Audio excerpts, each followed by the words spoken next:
Hi everyone, and welcome back to my kitchen. I'm back today with another dessert creation, and this one is going to be perfect for the holiday season. I'll be making my chocolate Pavlova cake, or some of you might call it baccone dolce. This cake is made with chocolate meringue cake layers, and we're going to fill the cake with a light and fluffy chocolate whipped cream filling and add loads and loads of strawberries and raspberries.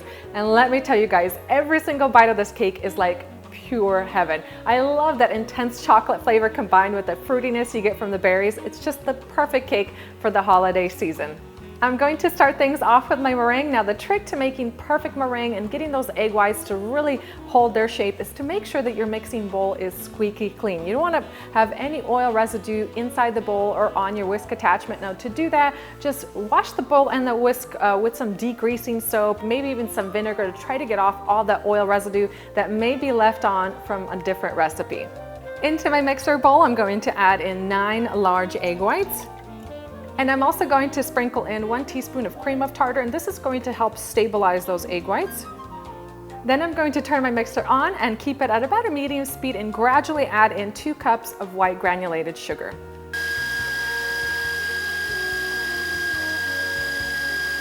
And once you've added all of your sugar, go ahead and turn your mixer up to high speed and whisk the egg whites for about 7 to 8 minutes. You want them to be really thick and glossy and hold their shape very well. And now for the last part, I'm going to add in a 1/4 cup of dark cocoa powder. And then I'm going to whisk that in for about 30 seconds. And check out this chocolate meringue. This is so gorgeous. I could just look at this all day long. I'm going to transfer this meringue into my pastry bag. Today I'm using a Teco tip number 847. I'm just going to add more meringue as I'm piping out. And I've prepared 2 baking sheets with parchment paper. Now on the back of my paper, I drew 6-inch circles. I'm going to use those traced circles as a guide for piping my meringue layers. Pipe your meringue layers, and I like to start from the outside and work my way in.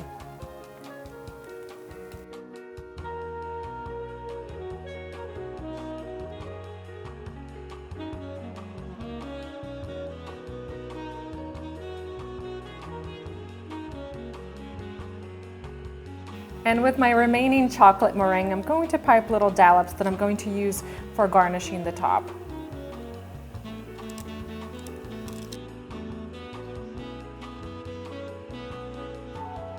And my meringue layers are ready to go into the oven. I have mine preheated to 200 degrees Fahrenheit, and they're going to bake for about 3.5 hours. You can always check for the doneness by very lightly tapping on the surface of the meringue, and when it sounds hollow, it's good to go. Now, the reason for baking these low and slow is to ensure that the inside is also baked and has a nice crunchy texture. Now, once they're done baking, just let them hang out in the oven and cool them overnight. Then we'll come back tomorrow to make our chocolate whipped cream filling. For my chocolate filling, I'm going to start with a simple whipped cream. Into my mixing bowl, I'm going to add 2 cups of chilled heavy cream and about 1 cup of confectioner's sugar. I'm going to whisk the two together for about 3 to 4 minutes until I get a stiff and fluffy whipped cream. In a separate bowl, I've melted 1 cup of dark chocolate chips. To that, I'm going to add a 1/4 cup of dark cocoa powder, 1 teaspoon of vanilla extract, and 8 ounces of softened cream cheese. You can also use mascarpone for this if you don't like the flavor of cream cheese. And I'm going to use my hand mixer to cream this all together until I have a smooth mixture.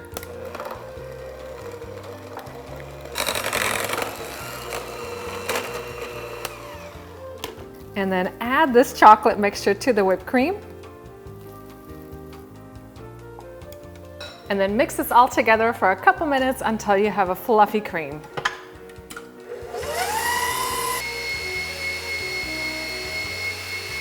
And then transfer this fluffy, beautiful cream into a pastry bag. And today I'm using an open French star tip number 8FT. And now I have everything ready to prepare my beautiful cake. My meringue layers are cooled. I have my chocolate whipped cream frosting. I have a few cups of fresh raspberries, and I've also sliced a few cups of fresh strawberries. And I've melted a little bit of dark chocolate. I'm also going to drizzle over the layers. Now let's put this cake together. I'm going to start by drizzling each meringue layer with a little bit of that melted chocolate. And then pipe on the chocolate cream.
Now, slicing into this cake as it is a little bit unrealistic, so what I recommend doing for serving is just lifting the layers off one by one. So you could just slide a spatula underneath, just like that, and then cut each layer into 4 pieces. It'll be the perfect serving size and your guests will enjoy how beautiful it looks.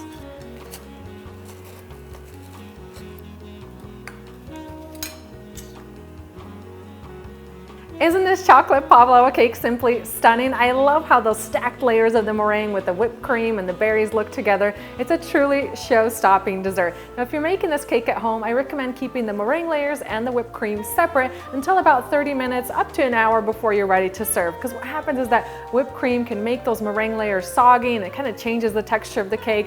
Plus, it can be a little difficult storing a cake of this high in the refrigerator.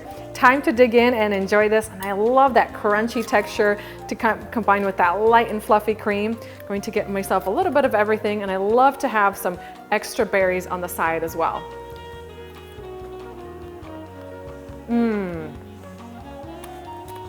This is so good. Guys, if you love chocolate, this cake is just gonna blow your mind. If you're looking for an incredible cake to serve this holiday season, this is the one for you. Head down into my video description box where I've left a link. It'll take you over to my blog where you can find the full recipe, print it out for yourself, save it to Pinterest, and of course share it with all your family and friends. Hope you guys have enjoyed this video recipe, and I'll see you next time.